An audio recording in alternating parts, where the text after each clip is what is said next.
Well, welcome everyone and good morning. The time is now 9:31, so I'm about 30 seconds behind for getting this meeting started. But I'll go ahead and tap the gavel and we'll call the TAC meeting of September, really September 12th. Wow, already. Order. I will turn it over to Becky if she is here. So, Coley? I'm still going to do roll call. Okay. All right, I'll turn it over to you. Ms. Jamie Jackson. Here. Mr. Basama Min. Here. Mr. Matthew Lehane. Here. Mr. Nick Miner. Here. Mr. Mike Fincham. Mr. Craig Pennington. Mr. Ivan Rucker. Ms. Amy Garbarini. Ms. Sierra Williams. Ms. Michelle Shropshire. Here. Mr. Stephen Haynes. Here. Mr. Joe Stancy is attending online. Mr. Nick Ruiz. Here. Mr. Craig Reed. Ms. Kate Gibson. Is there anyone I did not call? All right, great. Rodney White. Oh, yeah, Mohammed Ben Omar, sorry. Yep. And, sorry. Rodney White. Yes. Rodney White. Okay, Thank great. Awesome, thank you so much. All right. Go ahead, please. Yes, you're good. Okay, I'm good? Yes. All right. All right, so in front of you, you have the TAC agenda. That is going to be our first action item for the morning. So can I get a motion to approve the agenda unless anybody has any amendments? Sir? Madam Chair, we're just removing item 7D. Spotsylvania put it on and asked if we could pass it over for next month. So we're removing 7D. Absolutely. All right, can I get a motion for approval with that amendment?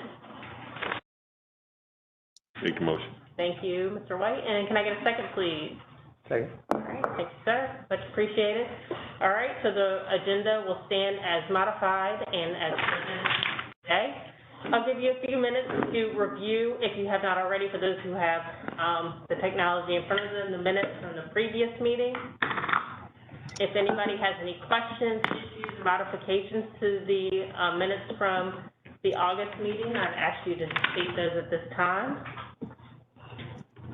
If not, I'm going to request a motion to approve the meeting minutes from August. Can I get that motion? Because you still got to be here. So can I get a motion for approval of the minutes? Make a motion. All right, Mr. White, thank you. Can I get a second? All right, thank you. Stephen Haynes. Yes, sir. Just say your name, please, because our new guy, John, is taking the minutes for the first time, and he doesn't know all of you well enough yet. So if you just say Nick Ruby, then we'll know who it is. All right. So the minutes have, I've got a motion and a second. All those in favor, please say aye. Aye. All those opposed? Minutes passed. Matthew Lane abstains. All right. Welcome back. That was quick. In a different way. All right, so at this time we are at item number 5, review of the policy committee meeting, and I'll turn it over to Ms. Olive. Coley, can you just pull up the agenda from the policy committee meeting? Typically, I don't spend a lot of time on this, just in case anybody wasn't in the policy committee meeting. What I do is I just review the key items that were discussed just so that people know what they were, and we'll just go over them very quickly. Here we go.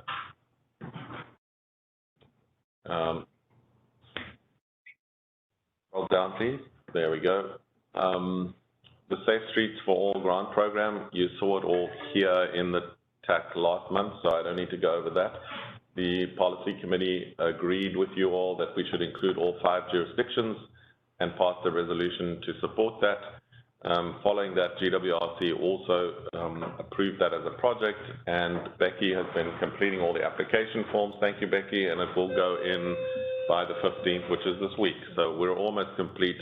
Thank you all who've sent letters of support, and we've got a number of our congressmen and women, senators, and state delegates to write us letters of support as well. So we're hoping for a good outcome on that particular front.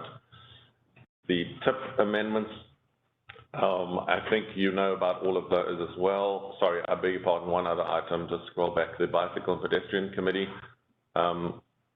the policy committee approved an amendment to the bylaws to add one representative from the Bike and Pedestrian Committee as a non-voting member of the FAMPO Policy Committee.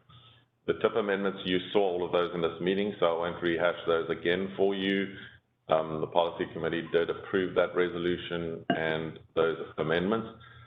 The VDOT travel demand update, all I'll say there is that we have discussed with VDOT's modeling department postponing that travel demand update until next year, probably around March, because I think it's the National Household Survey results are not going to be available, the new ones, until about February, was it, Jamie? I think. And so we're not going to proceed until then, because otherwise the data we use is going to be a little out of date.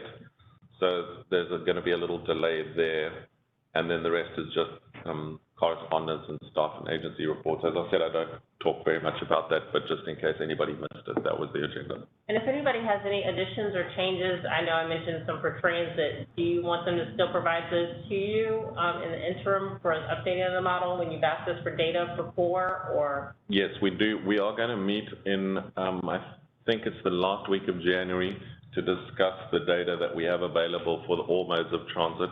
So those of you on the various transit entities, you'll be on that call, and we're going to discuss together what the most appropriate way is to use that data, because we don't want to have COVID totally wreck the model. So you'll all be part of that discussion, which I think will be at the last week of January. And anything for the localities for projects or anything else that, or do you feel like you've got a good grasp on everything that's been entered? So Becky has worked with all the localities to go through those lists, and we've already collated those responses and sent them all into VDOT, so they have those as of about a month ago. So if anything new crops up after today, then please do let us know. But the ones that we already had by last month have been already sent.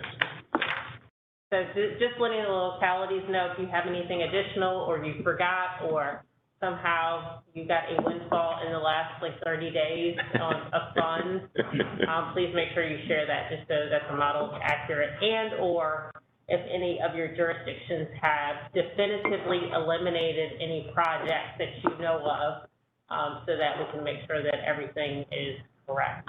So if you're not building that bridge or tunnel or road or whatever, please just make sure that's happens.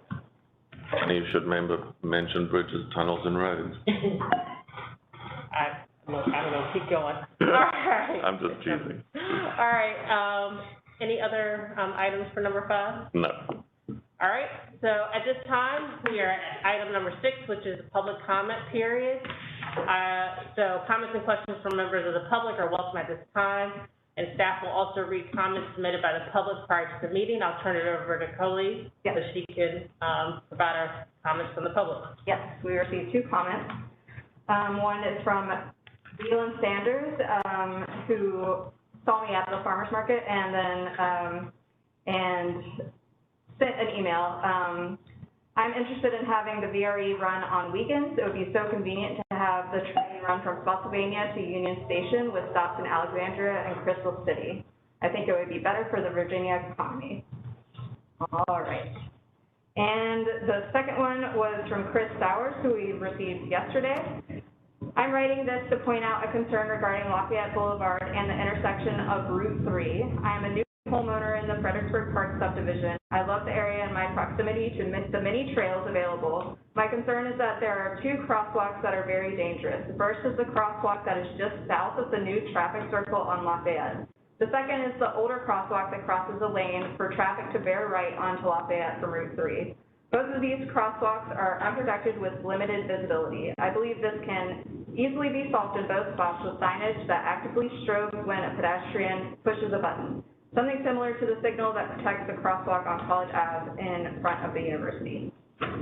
That is all public comment. Madam Chair, thankfully, we've got Mr. Paul Prideaux, who's able to address exactly that concern, and hopefully has some answers for you this morning. So that timed really well.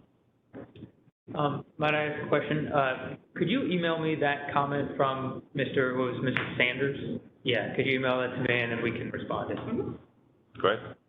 There we go. And I would say, Nick, I feel like that comment does come up a lot, but we've talked about it. Yeah. So, I mean, maybe at some point we kind of give them the direction of what it will be, or maybe even have something for FAMPO as like a pocket. I definitely think you should respond. Yeah. Yeah. CC me in case somebody else contacts me. I'll do I that. can give them the same answer. Yeah, we kind of have a stock response at this point. Right. All right. Are there any members present of the public that would wish to comment? I do not think so. I think we are all friends here. So we will move on to item number 7, which are action and discussion items. The first one will be the FAMPO Interregional Multimodal East-West Mobility Study. I will turn it over to Mr. Ollis for introduction, and then let you proceed through the presentation. Thank you. Would everybody mind if I just sat here, or would you like me to stand up the front? I think you look great wherever you stand, so if you decide to stay seated, that is fine. We can hear you probably better as well. It avoids going up and down behind everybody over here. So all that we wanted to do here is just remind you what's going on so that when you get the rest of the presentations, you remember where we are in the process. We divided the study into 2 phases. The first phase was a transit phase and connections to transit. Phase 2, actually that's not correct. Phase 1 did all the setup and the existing conditions, as well as looking at transit and connections to transit. Phase 2 has both a transit phase and a bike and pedestrian phase. Forgive me, that's a very old slide that I copied and clearly it's wrong. What is correct is phase 1 is complete today and phase 2 is in process. So forgive me for using an old slide. Just to remind ourselves what's included in the study and the projects, there are 13 roadway corridors, 7 roadway projects we want to get to smart scale or funding readiness, and a high level evaluation of I-95 access points, bicycle pedestrian, 4 bike, ped, or multi-use path projects. Some of those we want to take to smart scale readiness, and transit projects. And remember, we reduced it to only 2 projects, which is a high capacity transit trunk route, a BRT style, and a new transfer center in Stafford County. Next slide. Timeline of outcomes. This is the thing that I wanted most for you to see. So phase 1, the report is provided for the September committees. It's in your pack. Phase 2, the transit report from VHB is available for September committees. It's also in your pack. We're asking for a public comment period. The phase 2 roadway study is in process and will be ready in the November timeframe. It will probably be available a little earlier, but I just put that so that we don't have expectations. And then the engineering work on phase 2 will be done when these 2 reports have been approved. So the actual engineering and more detailed cost estimates and drawings won't be done until we've got yourselves and the policy committee agreeing which projects we actually want to take through to funding, so that our consultants don't waste a lot of time on stuff that a particular project you might decide is too long into the future and you don't want to do it now. So that's why we've done it like that. Thanks, Coley. Next presentation is the draft report on phase 1. I've not prepared a long list of slides on this. We have some other heavy items on the agenda, but this report has got nothing new in it. For those of you who have attended the stakeholder group meetings, you will already know everything that is in that report, because it's really just a summary of the technical memos that were produced during the course of the phase 1 part of the study. We're very grateful to DRPT for the grant that they gave us to assist us with doing the phase 1 work. And this report will be the final report of the phase 1, and we'll close that out. And so I present it to you just as a transmittal report, because it's not new information and it doesn't make any final recommendations to FAMPO. It just sets up the phase 2 where you will get the final recommendations. I'm happy to take any questions from there. We presented this at the stakeholder meeting. we did get from Spotsylvania some edits, mostly a couple of typographical errors and one or two other things. And so I've already made those amendments in this report, but if any of you, having got the copy of the report, see any other errors or minor things that we need to adjust, please send them to me before the policy committee adopts this, but it's for your consideration. Any questions for Ian? All right, we've got two members of the consultant team from VHB here to present today. So I will turn it over to y'all. I would just ask you to be mindful of the time. Once we get a little close, I may just give you a wink and a nod, and maybe the wrap up box as well. So I'll turn it over to you. Thank you. Thank you. We actually have a third member of our team on our transit. Great. Daryl, are you with us? All right, sure am. Can you all hear me okay? We can. All right, well, good morning. Thank you for having us today, and I'll just leap right in so we can go to the next slide. We're going to present first the transit trunk for a BRT light style service. So we can keep on proceeding. All right, so just as an example, for those that aren't real familiar with what does bus rapid transit mean, a couple of quick slides here. Sometimes people think that it has to be in a big urban, very dense area, and just have this example from Fort Collins, Colorado, the Transport Max. Just an example of a service that's in a community that's not too different from Fredericksburg. It's a little denser, but it has a service area population of 164,000, an urbanized area population of 264,000 people. And so this is a service that runs Monday through Saturday. It is reduced right now post-pandemic, but runs every 20 minutes throughout the day. It has 12 stations. About half of it is dedicated lanes. About half of it is not. And you can see it's in 2019, before the pandemic, it was generating over 4,500 passengers on a weekday. So pretty good service, 47 passengers an hour, 4.6 passengers per mile. So just a point of reference that they don't always have to be in big urbanized areas. Next slide. So, went into just some of the service requirements. I wanted to point out that if you go forward with a federal grant, it would be under Federal Transit Administration Small Starts funding category. It is part of the overall capital investment grant program, so the request has to be less than $100 million for the grant request itself, and the whole project needs to be less than $300 million in total cost. There are two types of BRT projects that are out there. There are corridor-based and there are fixed guideway based. So fixed guideway is where the majority of the route has a separated or dedicated lanes for the BRT. So buses can run in an exclusive segment, lane or other, dedicated roadway. Some of you may have been in Pittsburgh. It's a great example of seeing dedicated roadway. The other type, which is actually more common, is corridor-based, and it does not require dedicated lanes or right-of-way. So this is where there are other transit priority improvements. You usually see the buses are a distinct brand, and we can slide into the next screen. Usually, different looking buses, fancier stops rather than a typical, it would look more like a station rather than a typical bus stop. Drew, you want to go to the next slide for me?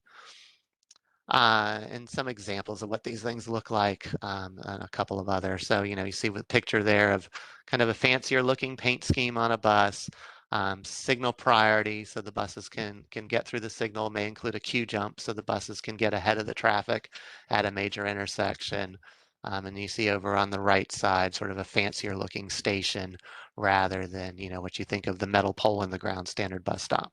There are some requirements on the service levels. They do have to run 14 hours a day on weekdays, 10 hours on weekends, with either running every 15 minutes all day on the core hours, or every 10 minutes in the peak hours and 20 minutes off peak, and then you can run 30 minutes in the outer periods and on weekends. And again, it really is a big thing on the separate and consistent brand identity. And I know that FDX Go has done a lot on branding recently. I'm thinking of it going above and beyond that. The service has to be unique. Go on to the next slide. So we've applied these service assumptions in our analysis. So you can see we're assuming basically a hours of operation from 5 a.m. to 6:30 p.m. Apologies for that little typo there. Or 5 a.m. to 6:30 a.m. At every 30 minutes, because it's outside the core hours, every 15 minutes from 6:30 to 8:30 in the evening, and then running a little later in the evening, looking at some of the things with the University of Mary Washington schedules and thinking through the hospital running all the way till 9:30 in the evening. At 30 minutes. And then on Saturdays and Sundays, 30-minute headways from 8 to 9 on Saturdays and 8 to 6 on Sundays. We are assuming that there's transit signal priority, which I'll get into a little bit later, across much of the route, and the downtown terminus being at the VRE station, either in the accessible parking lot or on Lafayette Boulevard. Next slide. So we looked at 4 alternatives. You may remember from the phase 1 portion of this that the team at FAMPO looked at a number of different alternatives. And what we noticed was the ridership really was clustering around between downtown Fredericksburg, over around Central Park, the town center, and then out to Plank Road, Route 3. So what we did is we devised 4 different alternatives. They're all basically the same core route, but coming out of Fredericksburg on Williams, then running up Stafford to Cowan. In this alternative, we don't go into the hospital, we go by the hospital, and then coming through Central Park on Central Park Boulevard. And that was to get us fairly close to the Walmart. It's not front door, but Walmart is a very big generator in all the ridership projections. And then coming down to the town center, and then continuing out in this alternative, terminating at the park and ride lot on Salem Church Road. If we go to and this one would require 6 vehicles to run this service at the 15-minute headways. In the next slide, we have a second alternative where we extend out to Gordon Road Park and Ride lot. Otherwise, it's the same route, just going a little further down Route 3 to Gordon Road Park and Ride. And this requires an additional vehicle, so 7 buses in order to do this one.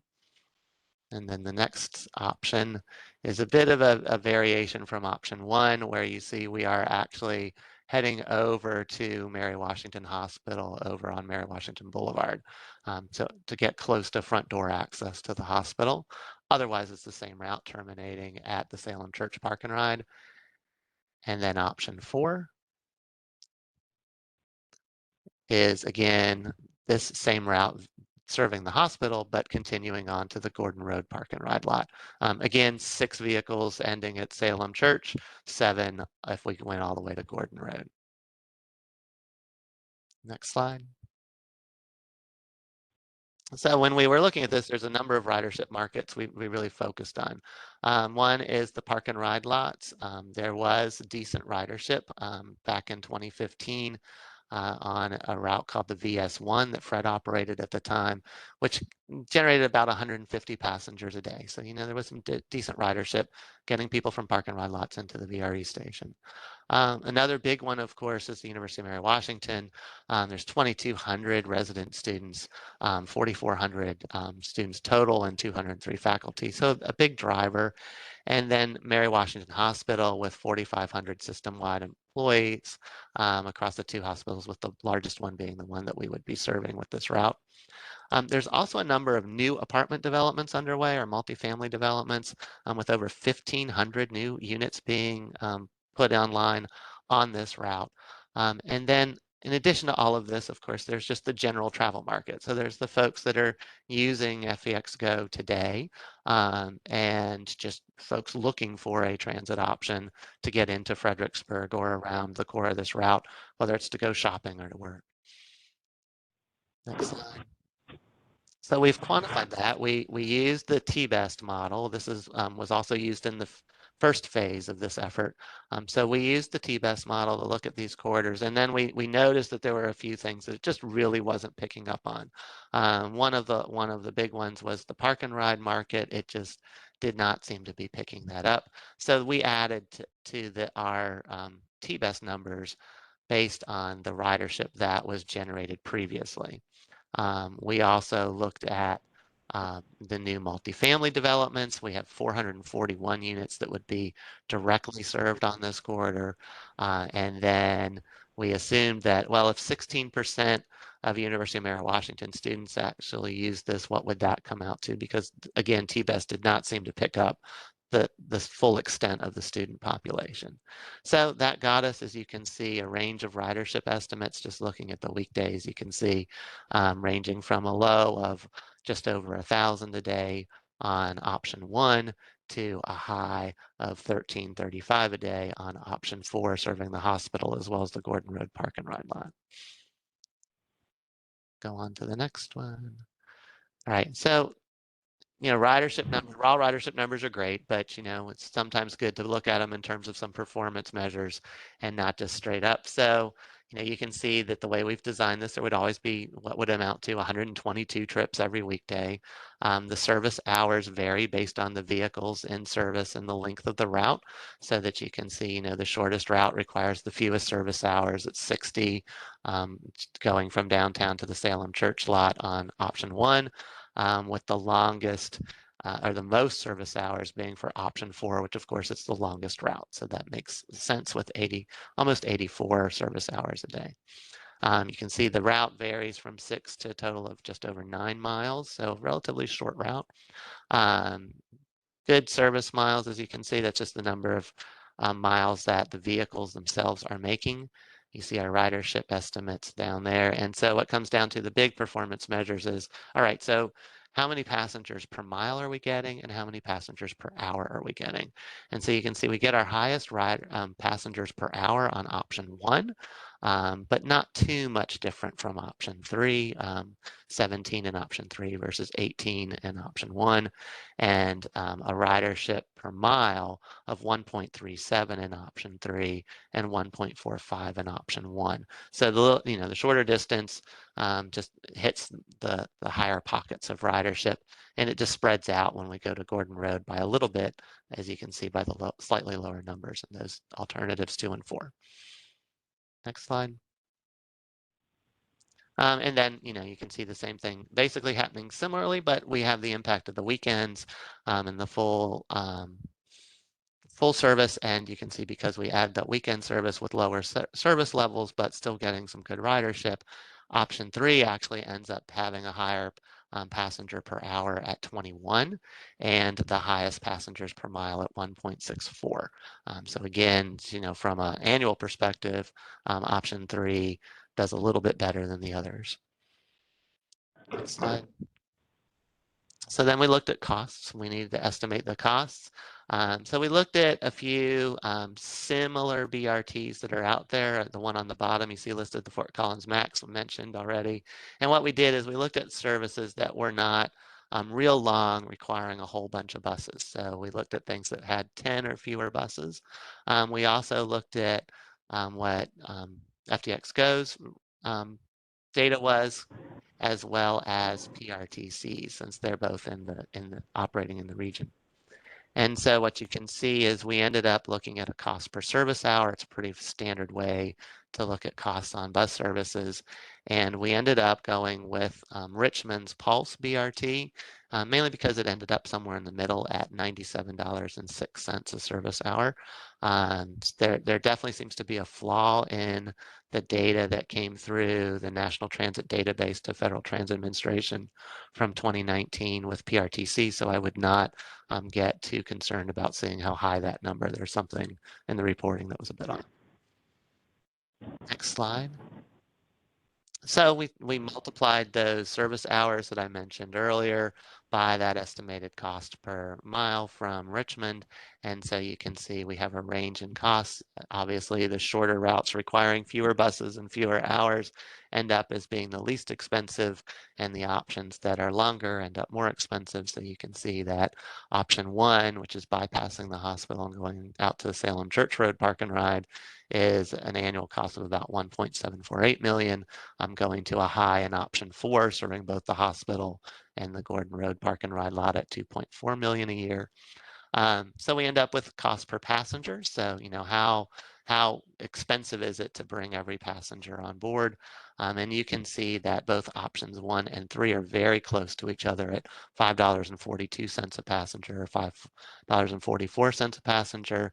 And then with again, the ridership density the way it is, ends up being $6.17 per passenger for Gordon Road's extension from downtown in option 2, or $6.08, a bit lower, going via the hospital all the way out to Gordon Road.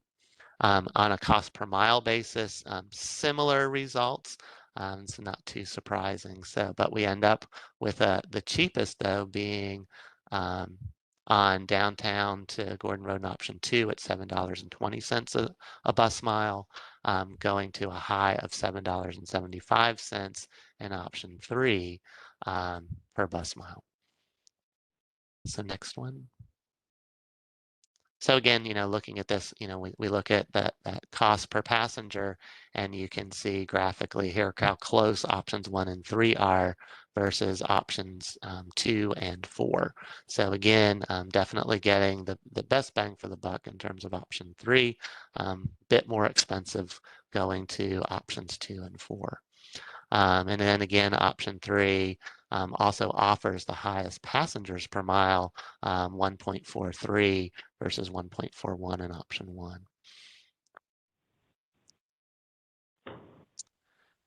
So we looked at these results, and we basically are recommending a phased approach. So essentially a phase 1 going to Gordon Road, and then a phase 2 to Salem Church Road, and phase 2 extending all the way out to Gordon Road as the ridership grows over time. And we would expect ridership to continue to build once service is implemented. So you see that here, and then we took a look at this, and we also, in the next slide,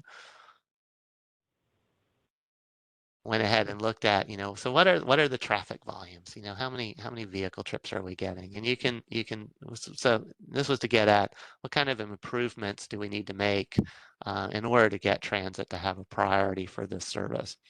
And you can see that, clearly the highest is on that stretch of Route 3 from the town center to the Salem Church Park and Ride lot, or to Salem Church Road with 79,000 AADT. The lowest spot is over on Cowan. We had a lot of discussion about what do we need on Cowan, and you can see it's a much lower AADT at 15,000. So, and then again, once we get past Salem Church, continuing west on Route 3, you can see that we drop a little bit down to 57,000 instead of the 79,000.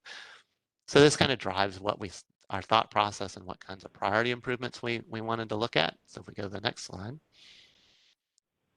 We mentioned earlier the signal priority. So where we really looked at it was, once we got over into Central Park, really noted that there's some needs over there at the intersection with Carl D. Silver. And so not just a signal priority, but also a queue jump. And the queue jump basically allows the bus to get in the right lane, get a signal ahead before the general green, and get ahead of the traffic, and get across the intersection while it has, gets a little bit of a chance.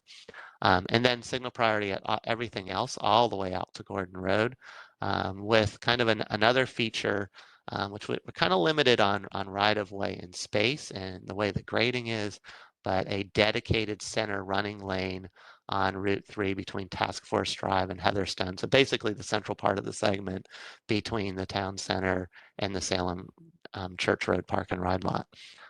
This would be a single lane. The buses would be on those 15-minute headways. So basically, only one bus would be in the lane at a time.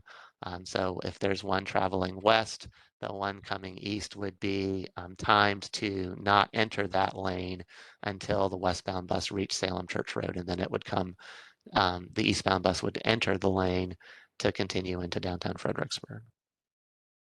And Daryl, this is Jamie. I just want to let you know you've got about 15 minutes left for your presentation. Okay, great. Thank you, Jamie. All right, and next slide. All right, and so now I'm going to turn it over to Drew, who's going to talk about our downtown Stafford Transit Center analysis. Drew? Thanks so much, Daryl. The next segment of the transit report focuses on the downtown Stafford Transit Center. And what we're trying to do there is look at a couple of different goals. How can we provide a park and ride for commuter buses? How can we provide a turnaround point for local buses, facilitate transfers, and then also create something as a transit center that raises the role in the profile of transit in terms of the future of downtown Stafford and Stafford more broadly. So the strategy that we used, starting with a set of potential locations for the transit center that were provided from coming out of phase 1 into phase 2, was really try to understand from a service and from an access standpoint, how do these potential locations best meet those different transit planning goals. As you can see from these quarter-mile circles, no single location is going to capture everywhere in the potential future vision of downtown Stafford, but there are things that these different locations can do. So flipping through quickly in the interest of time, the existing transit, basically access park and ride location is on the west side here. Great for getting that express commuter bus service up to the Pentagon, up to DC. Some of the other locations here can work as well if they're the southern terminus. But the challenge emerges that if we're trying to get stuff from the south here and then continuing on, spending too much time trying to get into this network is going to make that service less effective for users overall. So really, that location gives us a lot of flexibility on the variety of longer distance commuter bus options. Then we looked at some of the locations that are more interior to the future development in terms of providing access to more traditional transit bus service. There's already service at location 4. And then basically these interior locations all do well in terms of that type of local transit connection. But you may want to, if you're thinking about a variety of routes coming in together, that the locations here and here give you some of that central access, both coming through the future development, coming to and through the south, the hospital area, and then as well as toward the north toward Garrison Bell. So it's being slightly more central, providing benefits and transfer flexibility. And so then we can see if we bring together some of those local as well as commuter services, we're again starting to concentrate in this area. The challenge is, of course, that red location is pretty set back, so really not engaging with the future development. So we're really looking in at this corner where things start to come together, though that's something of a challenging environment. And so what we identified is that basically continue to use something towards the back there as the fundamental location for that long distance service and as a transit center, as a terminus of routes for transfers, facilitate with a stop along the way, as well as trying to fill in throughout the downtown Stafford area a larger suite of stops that make sure this sort of full future development, however it proceeds and in what order, gets that full access from local transit services, and that we would have something that's more prominent in the transit center, but able to have quality, more urban, smaller stations within the downtown area. And so to just sort of highlight what this can be from, where we have today in the region. This is in the Tahoe area, serving a similar market of something that's simple. About 6 bus bays is what we think the transit center would need at this location, and you can see provides a mix of successful indoor and outdoor spaces. And you can see a couple of other options. Some of these show what more of a prominent station, maybe more interior to downtown Stafford, might look like in order to provide that high-quality station location, but in your more dense portion of the service area. And that really brings us to that section there. And so I think the last thing that we wanted to highlight briefly were some of the transit connections in terms of pedestrian and bicycle access. Chris, did you want to dive into that? Sure. So we're actually studying 4 ped-bike projects, 2 of which have direct connection to transit access. The first of which is trying to connect Stafford down to the Brooks Station. The proposed alignment is along, rather than following the East Coast Greenway alignment that is proposed along Courthouse and Andrew Chapel, we're proposing that we follow an alignment that runs along lower speed, lower volume roadways, Old Potomac Church, and then traveling through some recently acquired easements to provide connectivity to the Civil War Park, as well as then continuing along down Mount Hope Church Road to provide that final leg to the station. You can go ahead.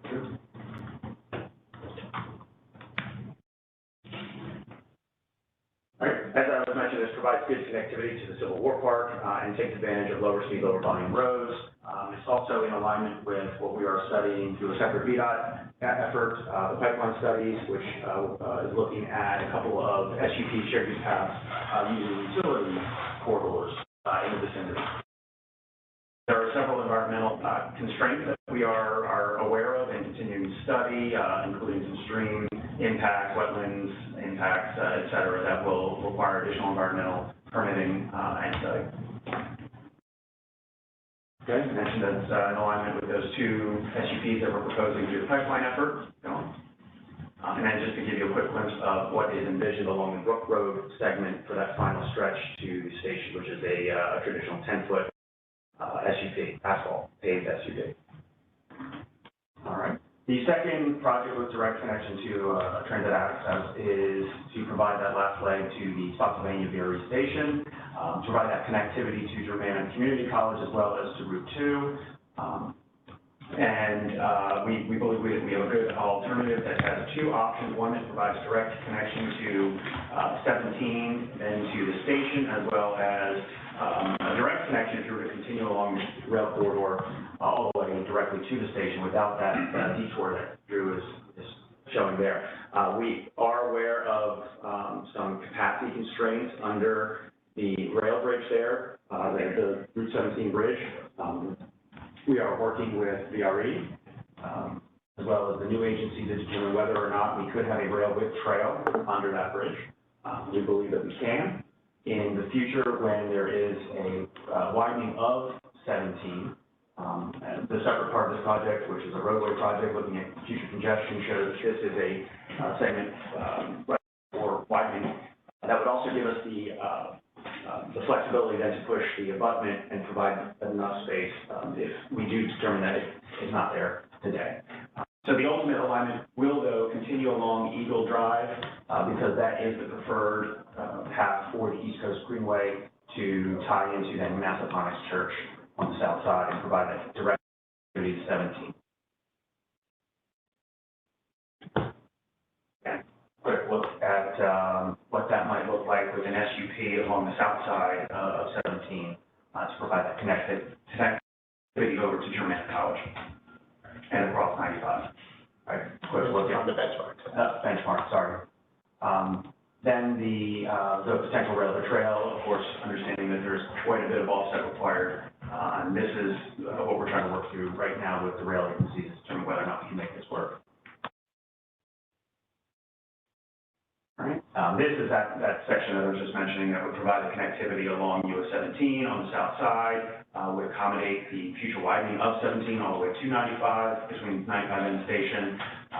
This would tie into the new SUP that's was just recently constructed over 95, as well as a future SUP running up to Germanna College.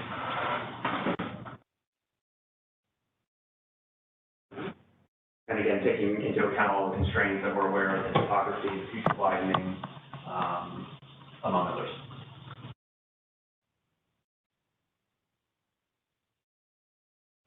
All right, thank you so much. All right, I'll turn it over to any committee members that have any immediate questions. Nick? Yeah, so I had a couple questions, or maybe comments. I guess I'll start with the bike ped section. So, did you assume, or I guess maybe we're not at this level of design or concept right now, but a lighted path, or was it going to be an unlit path for both of them? Yeah, that's a design. Okay. Yeah. Okay. Because that's something that would be useful to have in, as we advance these to, maybe a preliminary stage of design, is to consider consider how lighting can be worked into the design, because if your primary purpose is connecting to VRE stations, you know, most of our ridership is going to take place in the early morning hours and in the late afternoon. And when you consider time changes and when it gets dark, you know, to make it a safe and a usable bike ped access, it would be helpful to have that. Absolutely. We'll do the engineering Yeah. phase, we'll do cost estimating, and we'll have Yeah. option with or without. With and without, yeah. Or even to incorporate existing lighting that the roads might already have into that, if there's lighting that's already on poles, you know, along any of those roads. Right. And then my other question, or I guess comment, was more on the transit spine. I noticed that the alternative concept has a 30-minute service from 5 a.m. to 6:30. And I would encourage you to take a look at potentially expanding the span of the 15-minute service from opening to whenever the midday was when it drops back, just because from the first bus that leaves, I mean, you're going to have people wanting to access the VRE station, access the Amtrak station for service. And if you're only going to provide, you know, I mean, I guess that would be like, what, 4 buses between that time period. I mean, I don't think that provides an adequate level of connectivity that people are going to say, hey, I'll go to the bus stop and then go in. They would just drive to the VRE station. Yeah, and I'll take your question for you, Daryl. I think one of the things we've looked at in our transit plan more broadly is thinking through what is the peak. Yeah. And it would be a conversation with the VRE, you know, what are we trying to hit in terms of our service points, right? Yeah. What trains are we trying to hit? And then also thinking with the university and the hospital, what are the peaks in terms of shift change, in terms of class changeover. And so I think that, you know, it's a starting point, but exactly how the service would be operated, you know, up to the ultimate operator, of course, but thinking through the VRE and those other potential peaks to make a service that really captures that ridership. Yeah, no, definitely. Thanks. Yeah, on the Stafford downtown. Yeah. One more with the routes. Sure. I think the current thought for the routes and the bridges that were left under I-95 for Old Courthouse Road is there will be a road that connects to the express lanes. Is that correct, Stephen? Yeah. So On the northbound side. just northbound? Okay. There'll be a road that connects just northbound to the express lane. So when I go through the diverging diamond northbound, it'll take the old courthouse road essentially. Yeah. They use that underpass and then. Yeah. Okay, so we should clean up that to represent. Yeah, and I think that was the plans for the FredX study that was done a few years ago as well. So there should be a graphic in the study. We'll go for that. All right, any other questions? I had one question on the express bus on the Route 3 segment. Mentioned that single reversible lane in the center between Task Force and Heatherstone. How exactly do you get benefit from that, just between those signals? How do you use that? Yeah, no, it's a good question, and Daryl, I'll take this since I was, I think, diving into it most recently. You know, it's a challenge. We're trying to figure out what are the opportunities for dedication. As you know well, as we know, Route 3 has lots of complications. I would say that that's sort of something of an extended queue jump. What it's basically allowing us to do is to get basically about 2 blocks where we're moving toward that left turn bay that we're ultimately going to make. So it's really, and you would sort of slide back into the left turn lane. So it is something that can give us a little bit of push, but it is, you know, when you're going westbound and eastbound, then into the other left turn, but it is, you know, it is limited in its overall length and not without cost and complexity. So when you say 2, you're really talking about through those 2 signals? Yeah, exactly. The idea there being basically, if you think about, it's not all the way to being the sort of dedicated lane where you would have multiple signals you're going through, but really thinking about a sort of a multiple signal queue jump, where you're sort of being able to get that little push through that gets you something dedicated, sort of changes the conversation on how you can get through on Route 3, while being limited to the area of, you know, highest probability of being able to capture something. What is the estimated run time between endpoints for that route? Daryl, do you have the estimated run time for the route? Sorry about No, we lost you there. It's about 45 minutes. Okay. So, There and back, or one way? 1 way. yeah. So, I mean, that would be something. We're getting, basically hitting on the upper level of, local bus speeds, average speeds, and part of it is, getting through downtown Fredericksburg, and we had a lot of discussion on this, is it's very low speed roads in there. And, we talked about, should we have a dedicated lane? Should we look at signal priority? And it really just doesn't gain you in anything because it's a short segment, but very slow and, with the slow speeds. So it just doesn't buy much. And that does sort of bring down the average speed a little bit. But, as you notice there, the bang for the buck is getting through onto Route 3 and getting those park and ride lots and using Cowan to get out there.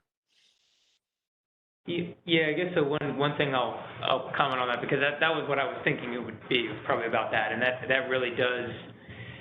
I think it limits the potential market for like at least one of your markets that you listed was the park and ride to VRE station, just because of that additional time and I mean honestly it's probably more than double the amount of automobile drive time in that corridor. And so I'm wondering, probably not for this study, but in future phases of study and design, looking at a system that in the morning peak you take a different route. Let's say you express to the station, and then the trip that comes back does the local. And then, so you've got basically two service patterns. One starts out and does the local route and picks up all the local traffic.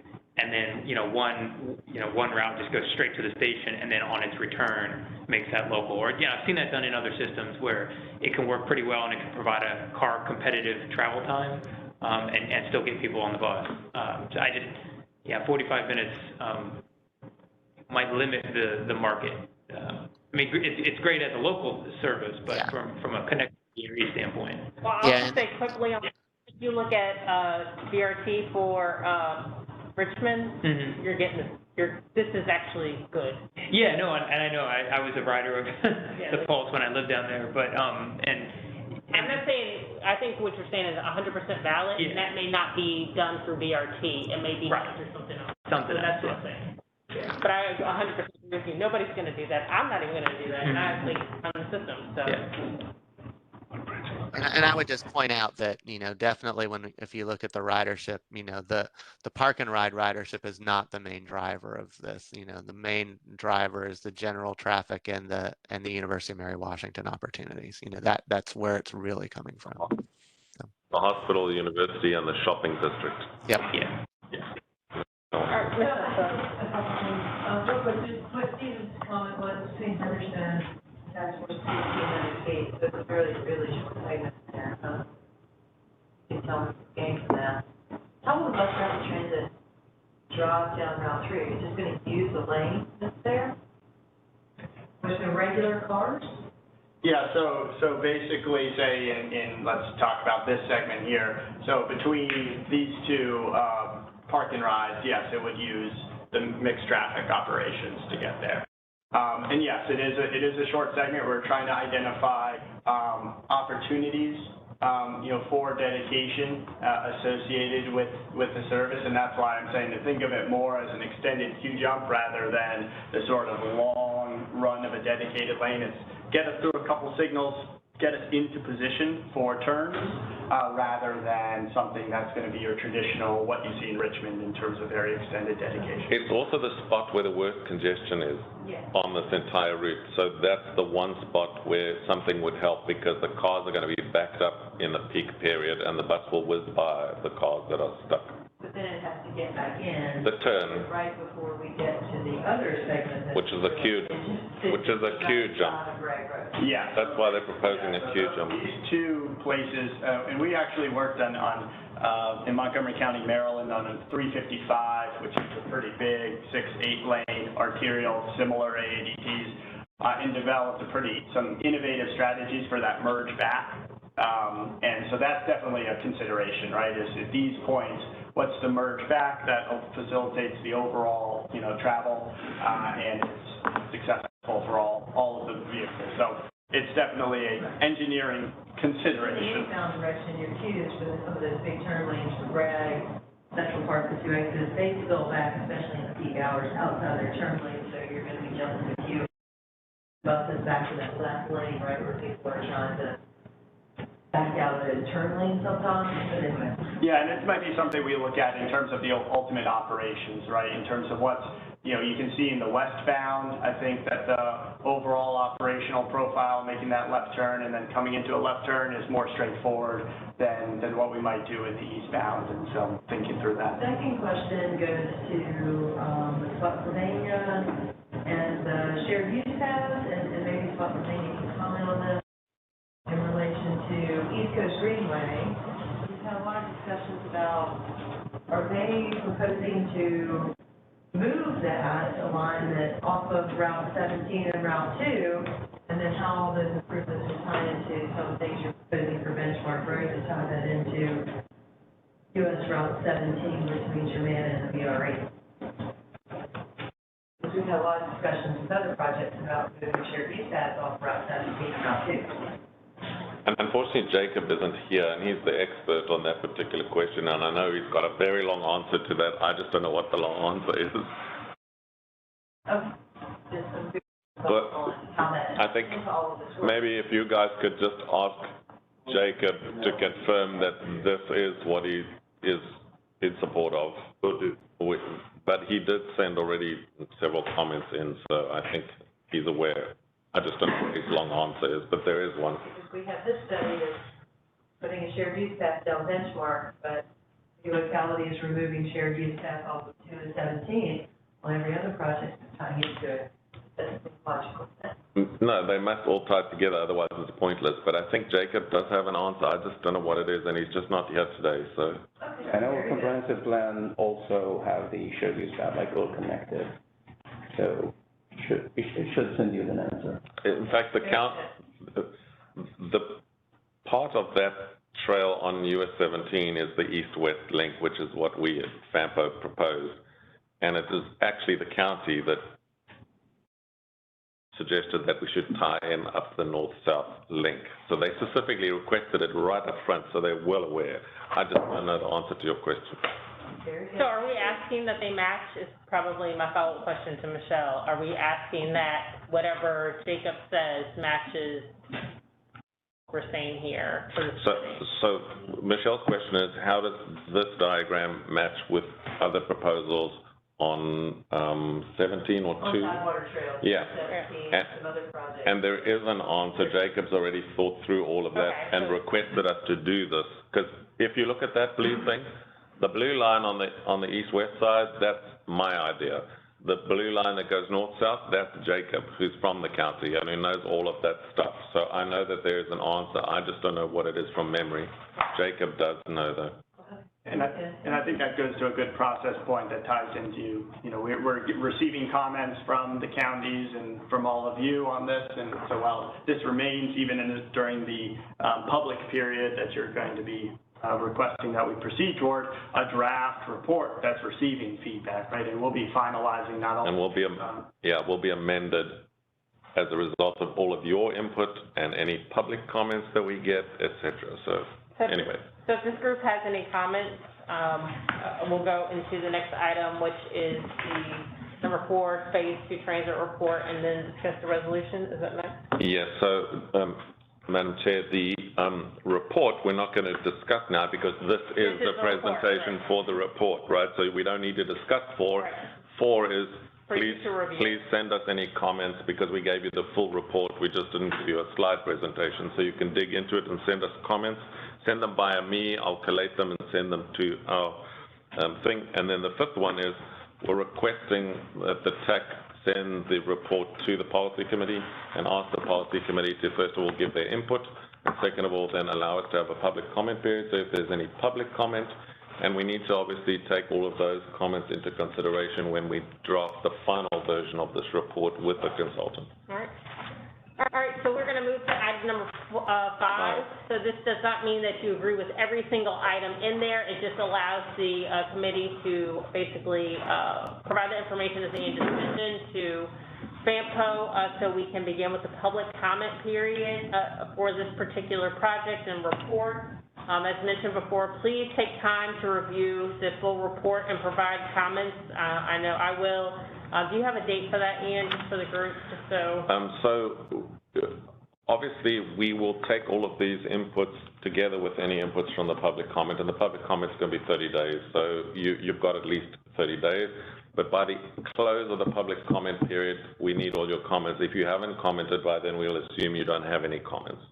All right. So the public comment period hopefully will start on the 19th and will run for 30 days. So 30 days after the 19th, we'll close off the comment, and we need by then all of your comments so that VHB can then look at all the comments and consolidate and review and so on.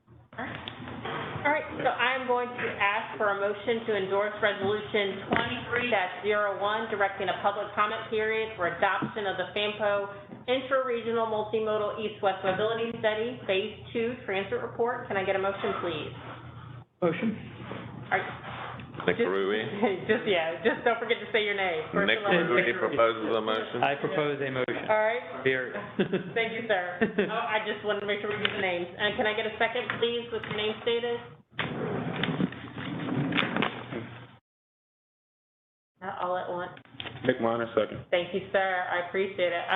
We have a motion on the floor. It has been properly seconded regarding Resolution 23-01. All those in favor, please state aye. Aye. All those opposed, please say nay. All right. This resolution, or the endorsement of the resolution, has been approved. Thank you, Madam Chair. Thank you, sir. We're going to keep it moving. Mr. Paul Prideaux, for the VCR trail. As Paul steps up, I did warn last month that this month's meetings are going to be very full and have lots of meaty stuff for you to consider, and I think that's exactly what you've got. Here's another big study and some more big issues for you to consider, and I've told the policy committee the same. So sorry, last month's meeting was quick and short. This one is a little longer, I apologize, but it's all the important stuff that you want to decide whether you like or don't like, right? No, you're fine. Paul? Thank you, Ian. I'm going to try to stand in front of the camera. We'll see how this goes. So, my name is Paul Prideaux. I'm happy to be here to talk about the Virginia Central Railway Trail. I think most of you or all of you know about the locations we're looking at. The goal of this effort is to look at these three locations shown on the screen. Two of them already have a crossing. The trail is developed at the two on the right, Route 3 and Route 1, and there is an at-grade crossing there now, today. And but it is at grade. You're literally walking across the street with vehicles near you. The third one on the left there, I-95, there's not currently a crossing at grade or grade subgrade. There's not a way currently to get across 95. So what I've been asked to help with is to come up with, to brainstorm ideas of how the feasibility, the challenges of possibly constructing a grade-separated crossing at each of these three locations to replace anything that might be there now.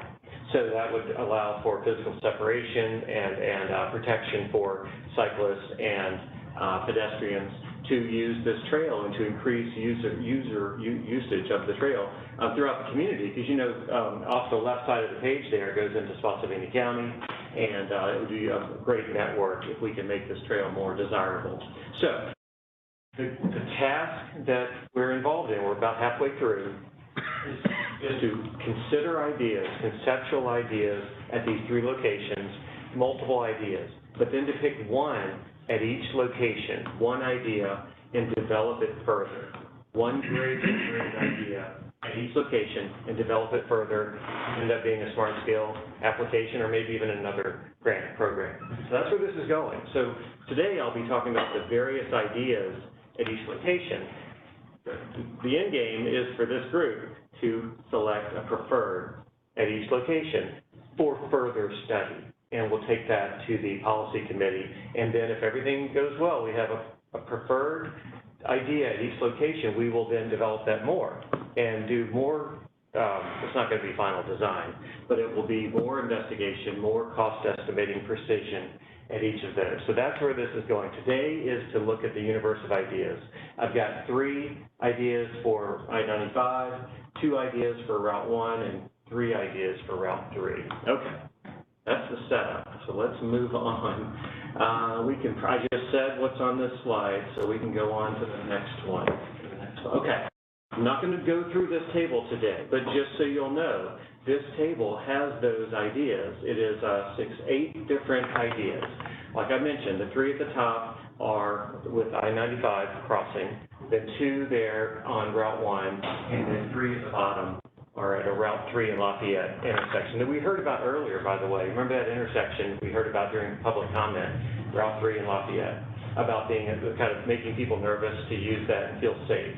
So, but what I will go through, I'm not going to go through the table per se, but I will go through each location with pictures and comments and thoughts for you. So, move on down. Oh, you know, before you go, let me just highlight what is here in this table for your consideration. On the left is just a description of what that location is. Then there's an alternative number, like 1.1, 1.2. Then there is how much bridge might need to be constructed, how many private parcels, utility impacts of high-low level detail, drainage impacts, how much new trail might need to be constructed to get to that crossing.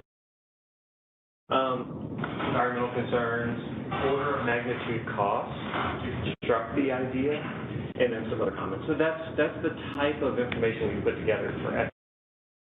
All right, first one, we're at I-95. We have 3 ideas to get across 95. Right now, if you travel down the VCR trail that's currently existing and then start to go off trail and walk toward, on the railroad alignment toward the interstate, you would not be able to get across the interstate. There's no way. You would look at it, but you couldn't get across it. The interstate's built up there, it's on fill, so there are 3 ideas there. It's very tempting when you see this triple box culvert, because you can stand down there and you can see daylight at the other end. That's the county over there. So it's, you know, it naturally begs the question, why can't we just put the trail in the culvert?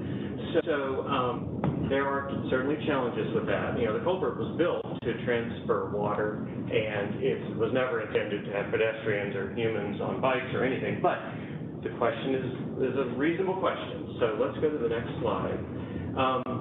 One of the biggest challenges of there are places in the country, there are places where box culverts that are transmitting water are also being shared with pedestrians. So it's not a crazy idea. It gets into the details.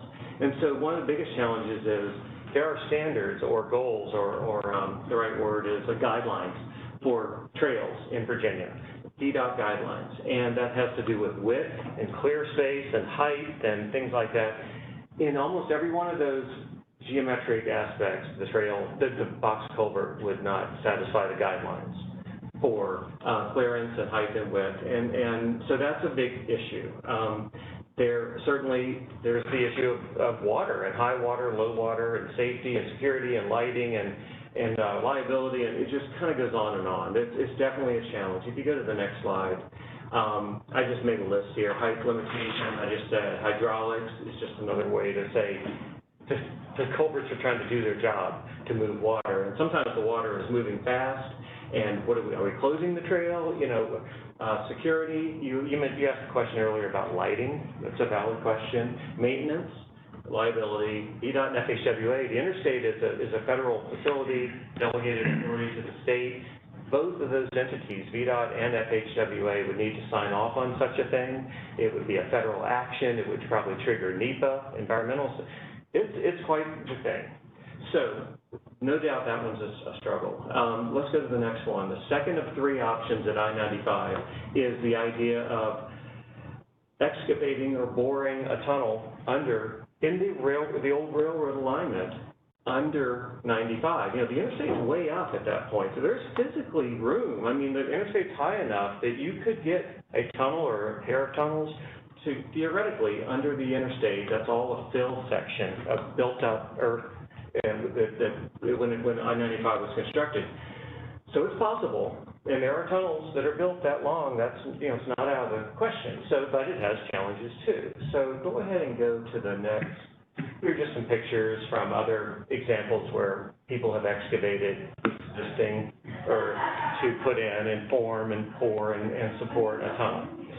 You know, to go back to that a little bit more, you know, some of the concerns would be that, you know, to get enough, that space I talked about earlier, the width and the height, you either have one really big tunnel, or maybe two smaller ones, and it gets into what's the different cost issues there. So that's not right or wrong, it's just a fact. Geotechnical, we don't know what's in there, what fill material was used. It's not bedrock because it's a fill section, but it's fill.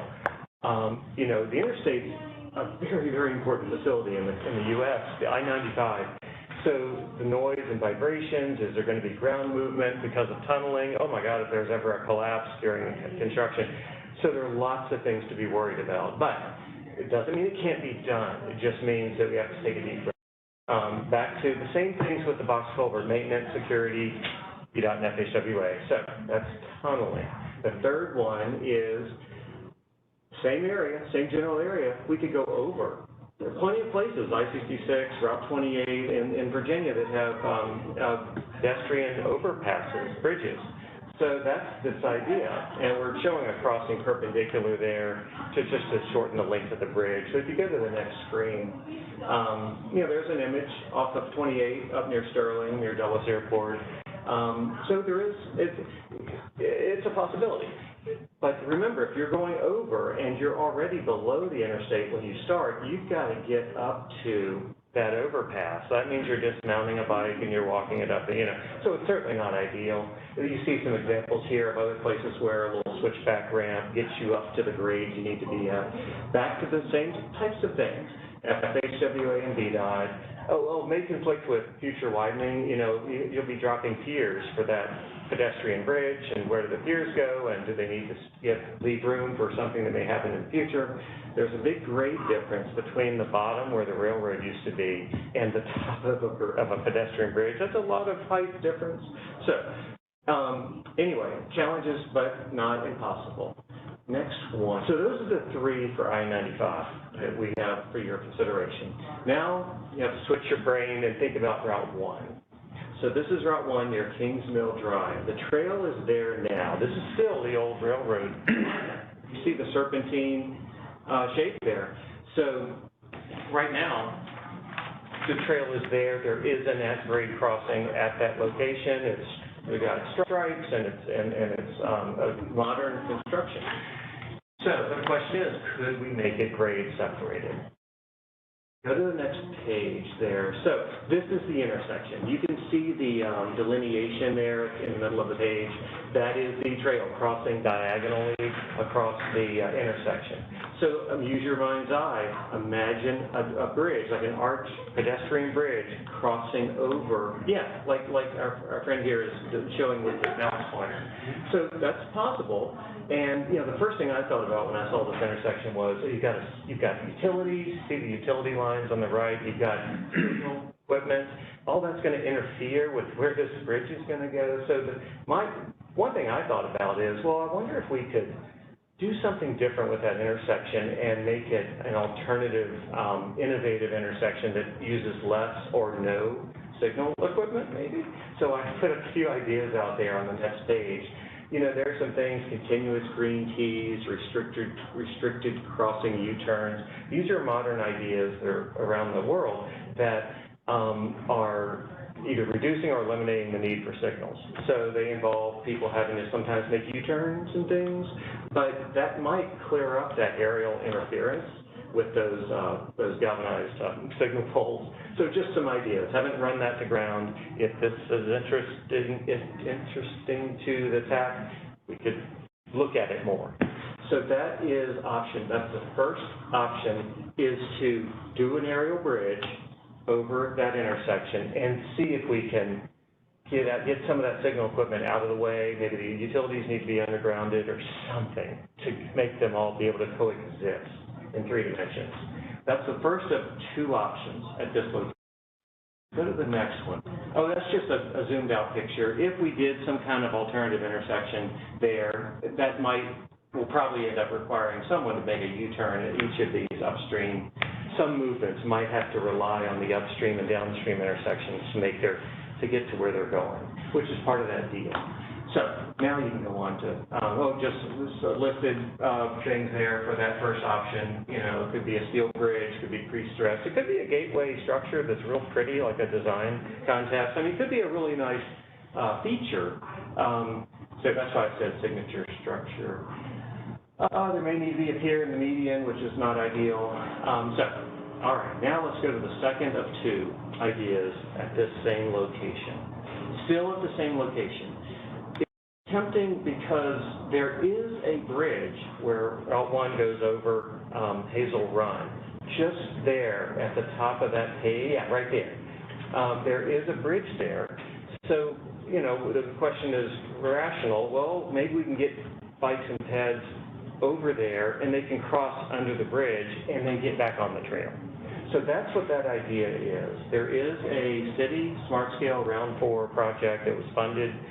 That's that white feature. It's not built yet. Yeah, that white feature is a kind of a trail sidewalk that would run parallel. So theoretically, a user of the trail could use the blue line from the bottom left corner, could use the trail, come up to here, run the walk, ride parallel, go down, go under, get back up, go back to the trail. You know, it's a way to save some money, a lot of money. It's not direct. You can see where you want to go, and here you are making a left turn, and you want to just be over there. So I get it. But it's safer for sure. You're always protected from traffic. So that's the second of two alternatives.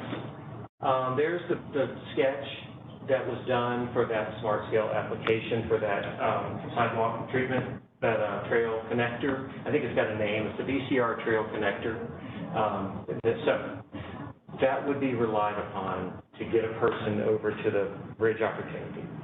Okay. But you still would have water next to you. Yeah. There still would have to be engineering and thoughts about safety and high water issues and all of that, lighting, all those things come up again. They come back. This is just the top right picture is just a cross-section of that actual bridge. So, you know, there might need to be some excavating and benching and, you know, that's all engineering design that's not intended at this time, but it would have to be done. Okay. Now we've finished. We just had two of those two at the Route 1 crossing. Now we have three. The final three things is at Lafayette and Route 3. Remember the public comment from earlier about concerns? That blue line is there now. The trail is there now. It does have an at-grade crossing at the intersection. It's striped and delineated and everything. So the question is, could we separate pads and bikes from cars with a grade separated solution? That's the question. So here's the first of three. 3.1 is called. We could build a bridge pretty much right there where the at-grade crossing is. Maybe it's offset a little bit, but the point is, you could put it there where it is, a grade separated. But you have to get up to a bridge. So that means there would need to be some kind of ramp or switchback or some kind of engineering to get you from the blue line where the mouse pointer is up to that elevated structure and then back down again. So that's not uncommon. It happens all the time. But, you know, the users of the trails don't love that, you know. So that's an option. It has some pros and cons, but if you scroll down, I think I've got some things listed. At this location, a little bit longer bridge because it would have to cross not just the through lanes of Route 3, but also that hot right or that free flow right turn. So you end up with a longer, it's okay, it's just money. Utility and signal impacts, because again, you're saying I want a bridge right in the middle of where all this other stuff is. You have utility poles and signal poles, and they want that space. They're like, no, I'm here. So that's just engineering and money. It can conflict with future widening if there's a need to improve that intersection or widen it or something. All of a sudden, you've got some physical things that are taking that space, maybe. Least amount of new trail. You know, all these, I haven't talked about it that much, but all these ideas, some require more or less trail construction to get to the crossing. This one almost requires none. You're right there.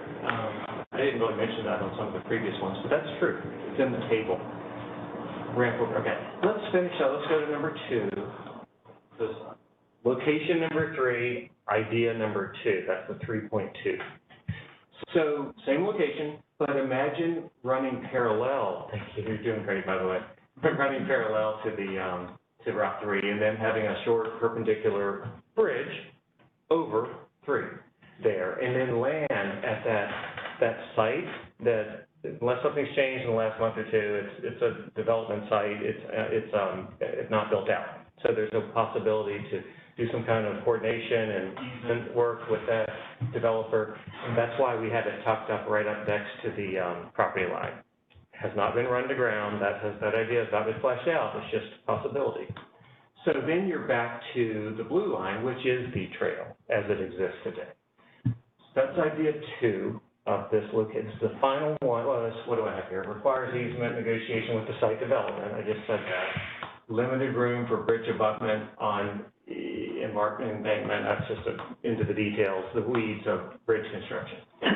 All right, this is the last idea of today's presentation. Same location again, Lafayette and 3.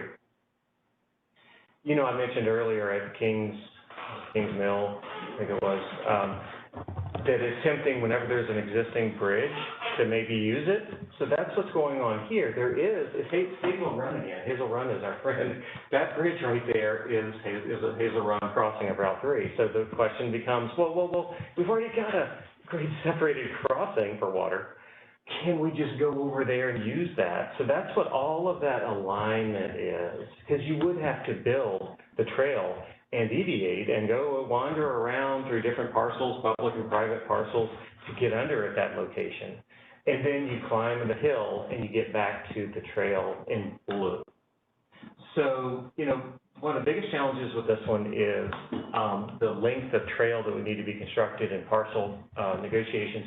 But something you can't see on this picture, if you could see that little, yeah, right there, see that bridge and that hill going down, that is actually really steep. It's steep. If you were on a paved trail riding down that, you'd be on your brakes the entire way. It's probably well, certainly not desirable for so you just can't tell from that picture. So it just has a bunch of challenges with it. But what do I have on the next screen? Significant grade exists between Hazel Run and Alum Spring. That's what I just said. Requires extensive new trail construction, right? All those, what was it, gold line or whatever that brown, yeah. What else was there? Environmental challenges, because it's wet. Scour erosion, hydraulic correlation, National Park Service. There's some NPS land along that trail alignment. So those are the ideas. 3 at the first, 2 at the second, 3 at the third. The end game, and I've got some extra slides, so we don't have to go to those unless questions come up. The end game is for this group to say, we like this one of those 3, this one of those 2, and this one of those 3, and that gets taken to the policy committee for their endorsement. I don't know if that'll happen today or soon, but that's where this is going. And if everything goes well, we have 3, and then we develop them more. We drill down, we do more light engineering, we do better cost estimates, we think about those impacts and the property and the easements, and that we think about all of that. We put together the information that's often found in grant applications for those 3, not for 8, but for 3.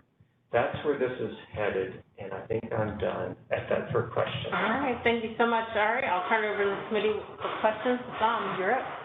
I have 2 questions. I know safety is important and traffic mobility is also important, but what triggers, to go from that level to different level in terms of volume? And do we have that number? So, sorry, just hang on. The answer to that is that we requested them to look at non-at-grade crossings. That was the brief, if I'm correct. So we decided that before the study started, and the city applied for funding to do that study to have non-at-grade crossings. So it's actually the city that asked us to do that. I understand that, but I wanted to hear, what the data. Okay. So volume of cars or volume of trail users? Pedestrian. Pedestrian. So I don't have that number in my head at this time, so that's a valid question. I can circle back if there is a threshold where it would be considered warranted. So yeah, I started with the yes and then continued on, so, but I can look that up. The second question is that the other side of town, have you all looked at another options rather than going under 95 if it is difficult to do and expensive to do? Have you, I mean, our trail goes all the way up to Caldy Silver Parkway maybe, closer to River Road? There has been some discussion among the group. We've worked with local staff on this for a few months now, and there was some talk about Harrison, as you kind of going down the Route 1 corridor and going over it, crossing. But we decided, instead of getting distracted, we would stay with the original request. So, but that doesn't mean that isn't a valid question, but that's the only one outside of these three locations that got brought out. It's possible, Harrison is not an interchange, just a bridge over the interstate. And so that's, there again, you have a great separated, of course, the bridge, if you know it, it doesn't have room, there's no room. Would need a new bridge. Yeah. Yeah, he's a city's engineer, so he probably knows. So, anyway, that's what came up, but it kind of was deviating from the original ask. So we kind of went back to looking at these three locations. Thanks. All right, Nick? I'll make a few comments. I think, generally speaking, and I'm not going to say, oh, I like one better than the other, but generally I like the ones that use the grade that is existing to your advantage. And like, for example, crossing Route 3, not that one, go up, that one right there. I know that Allen Springs, you're kind of going up the hill there, so if you can be coming down that hill and basically be transitioning from trail to bridge, I mean, I know you just, for conceptual purposes, you make that dog leg, but, maybe that becomes more of an archway or something, and then very shallowly comes back down to the existing trail crossing. I mean, just thinking like a human being, like, would your grandmother be able to get up that hill, right? Like, that's that's how we should be thinking about that. And so same goes for like crossing 95. I mean, I think if I was the user of that trail, my preference would be go straight underneath as flat as I could, just like mimicking the existing railroad grade. However, you have to engineer that, just because at a certain point, you're going 60 feet up to go 60 feet back down. It's just so unpopular. Yeah. Yeah. And so that just, I'm not going to say I like one more than the other because I'm the train guy, but, just, think about that when you're building out the concepts. So. All right, Mike? Yeah, I'd add on to what Nick said and say that generally staying in the same alignment, I think, is important too. I know you have a crossing of Route 1 that deviates over to Hazel Run, and it looks a little bit cheaper, but again, I think that it almost to take a detour that way. I wonder how much civil disobedience there'll be. People will be like, I'm just going to go. Yeah, got a situation there. And then I have a question. Your last, your crossing under Hazel Run of Route 3, that price is really low for 3,000 linear feet of trail. And I don't know if Michelle or Stephen, you guys saw that, but if I try to put in a smart account application saying that 3,000 linear feet of trail was $900,000, I think you guys would buck at us a little bit there. So I just double check that, please, because that it looks very cheap, but and it's 3.2, I think, Ollie, or the last one, the Route 3 under Hazel Run. So valid point, and by the way, it does not include right-of-way costs, but your question is still valid, so I'll double check. All right, any further questions? I would just say from perspective, we will still strongly caution against that culvert under 95. And I don't know the dimensions of that off the top of my head, but I don't know that is a culvert that would pass pedestrians. It has been used for drainage and to pass pedestrians. It's like 8 feet or something, but we'd have to build a false floor. Probably they could remain wet beneath it's a grate type thing, but then you'd lose more height if you bring it up a foot. or maybe, or is it, do we fence it and gate it and it's closed during high water and? Because We have a triple barrel box, and we need 3 barrels for drainage. So at the minimum, you'd be looking at having to, not in hydraulics, we have to do an AC analysis. Oh, and you have to flow capacity, whatever you need, accommodate pedestrians in there. And then if you have water and other stuff in there, you want to have critters.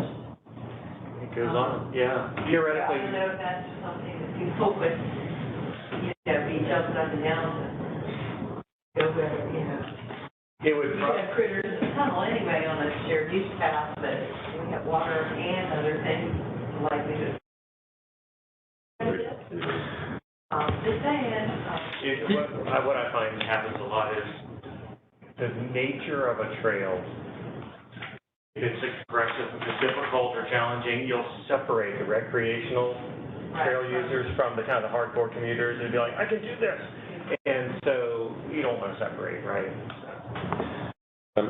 Jim,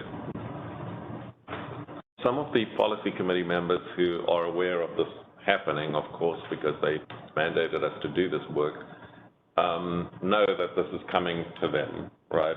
And sooner or later, they're going to have to give guidance to the consultant as to where to spend the effort for the second half of the study. And so the consultant is looking for guidance on which of these options to pursue and which ones to drop. And I know it's a difficult decision because none of these things are easy, right? If they were easy, we wouldn't have hired a consultant. They're not easy. So they're looking for guidance from the TAC as to options that are unworkable so that they can not consider those, and options that are workable and the benefit and cost and all that kind of thing. I'm particularly looking at our jurisdictions to give us your input as to, as technical experts now, not as politicians. Are there options here which we can remove, which we can advise the policy committee to remove, right? They're looking for guidance. They don't want us to just smile and nod and hand them this report because they're not technical experts and they're looking for some guidance.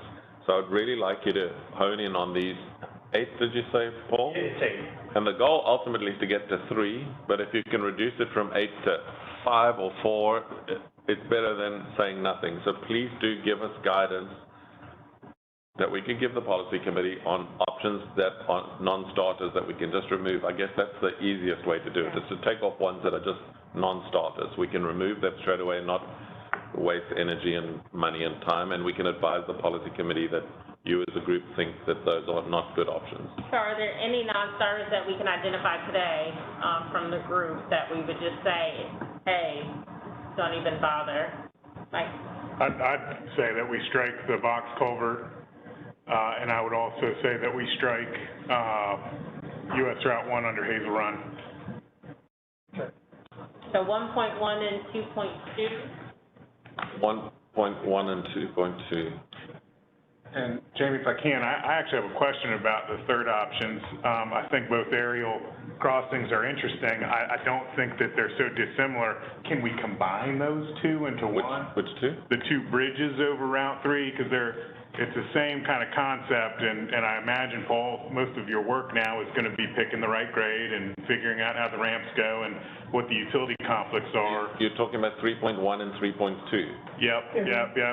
They're kind of, it's like a similar exercise. It's just a little offset. I don't know that, can you combine them? That would be a question I would have. Is that a possibility? And that would be my third, what I would think for number 3. Are you saying then that 3.3 is not a good idea? They've got a lot of questions about that, and we hiked it. We were on the hike with Paul and his group, and I agree with the statement that the grade up from Hazel Run is extremely intense.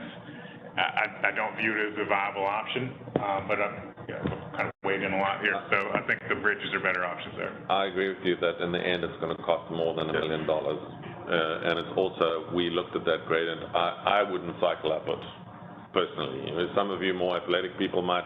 There's no way I'm cycling up that hill. your grandma would not walk that whole distance to get around crossing Route 3, I can promise you that. All right, so does anyone have any issues, since we are, and not trying to take stuff off the table prematurely, but we've had several folks comment on the grade and the cost related to 3.3. So does anybody have any issues with striking 3.3 as well? And then possibly to kind of whittle down our list a little bit of combining 3.1 and 3.2. Yeah, we know that there's slight differences, but some of the work effort may be similar. Unless you think that's not the case, Paul, then. No, if our guidance is comfortable with, we're talking about Lafayette 3. Yep. If the guidance we hear is we're comfortable with an aerial crossing just west of the intersection. Yeah. Figure it out. I could take that away, and we'll go look at the grades and the profiles and things and come back to you. Yeah. This is all will be handicap accessible, I'm assuming, right? Yeah. So what I have now so far in terms of guidance is to remove 1.1, 2.2, and 3.3, and to combine 3.1 and 3.2 as one option just to figure out the placement of the bridge would be up to the consultant. So we're then left with, am I right in saying 4 options, or is it 3 and 1? It's 4, and so the elephant in the room is there are 2 very different ideas at 95. Yeah. You know, we could spend all of our effort. So there's 4. Either one, but probably like to pick, at some point, pick one. And does VDOT have any comments, since we're talking about 95 at all? Just before VDOT, so we're left with 4 options that this body thinks could potentially work, and then I'm happy to hear VDOT. But is that sufficient for y'all to move forward, or do we want VDOT? Well, go ahead. Do y'all have any additional comments? I'm listening to VDOT. Yep. Well, I guess my question is, you're opposed to going under the Hazelon Bridge? And which one is that? US 1. 2.2. At Kingsman. That's not a box, that's a bridge. My objection there, Michelle, is that it's just so out of the way. It's not in the alignment. And, you know, maybe someone would use it, but, you know, you're thinking about safety, right? Like, we want to do this to keep kids out of Route 1. And I'm thinking about pushing my kids around on a stroller. I'm just not going to do the trail at this point. You know, if you're deviating way around, it's just too far out of the way. And the bridge, if you look at it, talking about the topography there, when we were out there on that hike, it was almost a natural, there's 2 sides to it that are elevated above the roadway. So it was an attractive bridge, I thought. No, that's fine, I just, So we're left with 4 options. I don't know if VDOT has any comment on those 4 options. We have 2 options for 95 that are still on the table, and 1 option essentially at the other 2 locations that are still on the table. I think either option for 95 is going to be equally challenging. Yeah. I mean, So, you're going under or, I mean, over is, like you mentioned, you have a lot of grade difference as well. Accessibility challenges, one is where you can take FHWA and CTD approval. Build it under traffic. There's no closing the interstate to put this in place. Yeah. Rodney? We like the board tunnel. We just thought that maybe just keeping it at grade, and if we can make that work, we like that option, as we talked about it internal. On option 2, we thought that 2.2, the underpass, but Mike, I think you have some other concerns with that. Yes, sir. Okay, and we can talk more about that one. And then on option 3, the Route 3 crossing, like you said, I think we can combine that. I think that bridge would be a better option for that. We like that. Awesome. Yeah. option 2.2 is the only one we. Yeah. So between option 1.2 and 1.3, which one is your preferable option, Stafford and city? This is not in Stafford, so. I mean the city. I think boring it makes a lot of sense because of what Nick said earlier, and you just keep going straight. I think that's our most successful trails do that, but I don't know. There's a lot of construction challenges. I don't know if you've done a boring project in some or not, but. I mean, is Fredericksburg working about their networks on the other side to connect to it, or is there anything being done? Oh, we would definitely continue it on the other side. We would continue it on the other side, definitely. Yes. Now, do you have any network there? Not at the present moment. But they, 50 years from now? no, their comprehensive plan has got indication of where they're going to build, and they've got proffers from some other developers to build portions of it now. So they're working on it, but it's obviously not linked yet because they don't have a bridge or a tunnel to link to. Exactly. So, I mean, they won't build it all the way up to I-95 if we're not going to build a bridge or a tunnel. What would be the interim endpoint if we did build a tunnel or a bridge and then Spotsylvania didn't continue the trail? Is there like a cul-de-sac you could just basically end the trail at on the west side? Oh, they're publicly committed to connecting the whole thing. Publicly committed already. This is not a private thing. This is. Okay. In fact, they've already spoken in the past to the owners of the farm about the future of the trail. So I know that there's been discussions already about doing it. It's a 20-year discussion that's been ongoing. In fact, the reason this whole thing is happening is because this money was allocated, nobody was doing anything. So when I came in, I said, can we do this and finish it, right? Even if the end result is we decide to do nothing, at least we've done it. We've got a conclusion, we can pack it away or build it or whatever we're going to do and not have this thing sort of hanging on our CMAQ list there like a bad smell that doesn't go away. I want to do this, finish it, even if worst case scenario we don't build anything. At least we've finished it, closed it, packed it away. I don't want it to hang forever. That's why I think we should do this. I know I'm not supposed to comment, but that's just my opinion. Look, you're the man here, so we'll let you do what you do. All right, so that being, oh, go ahead. Just to say, certainly one of the results could very well be that we discover that you can do anything if you have enough money. Yeah. But that, you know, that we're gonna have a budget set, and then the locality and those looking for funding for this can make the decision. It very well might be that we can't cross 95 there. We need to go back to the idea of somehow getting to Harrison Road or Powder Road. So this is exactly what this is fact finding, and there are two pieces of this. What Spotsylvania is going to do to get down to 95 is one piece, and the other is can you even cross, what does it cost, and so on and so forth. So yeah, it's like you said, package it, set it on the shelf, see. I have a personal preference, but I haven't said yet because I'm just listening to all of you because I need to not give you my personal preference too early on in the process so that everybody gets a free chance to say what their locality and VDOT and everybody else thinks. What I'm hearing from you is that we're left with 4 options, but there's a lean to prefer keeping it at grade. My English not helpful.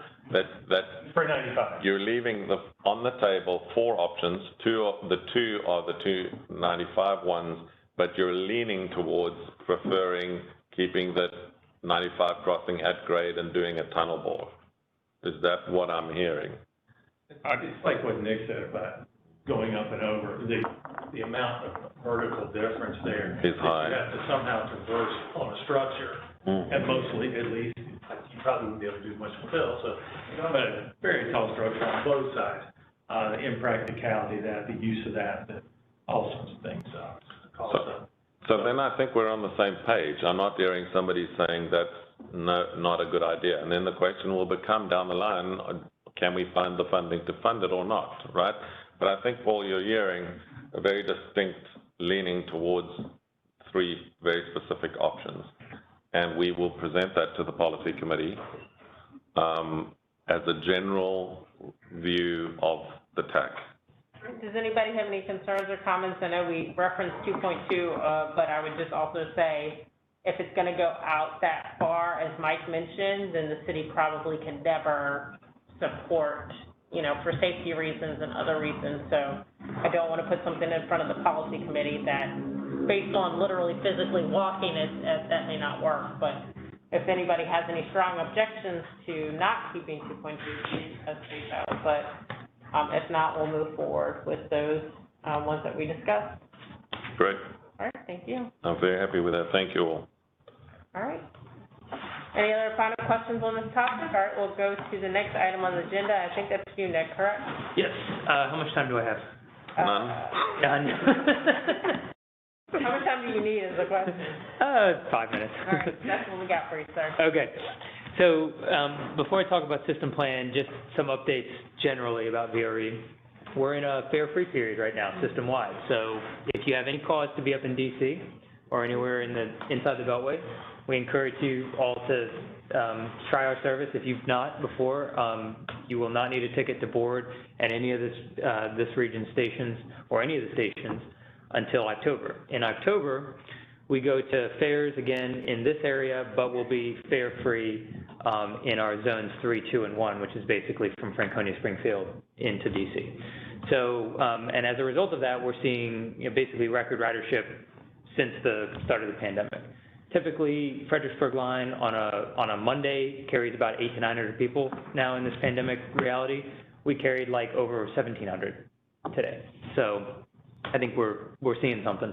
And at the next tech meeting, I'll present some of the ridership findings as well as some additional findings from the system plan, Right. which is what I'm actually here to talk about, which we've got the system plan hot and heavy right now. We're in the first phase of the 3-phase process. It's an 18-month process. It seems like a long time, but there's a lot of stuff we have to cover in that time frame. And so this first phase, which should run through the end of this calendar year, is really going to be focused on understanding what the potential market is for VRE for VRE service. If we were to just take a fresh look at where are people going in the region, and here we have these 2 lines, we have this kind of service spine, where do people want to go? We drew a pretty wide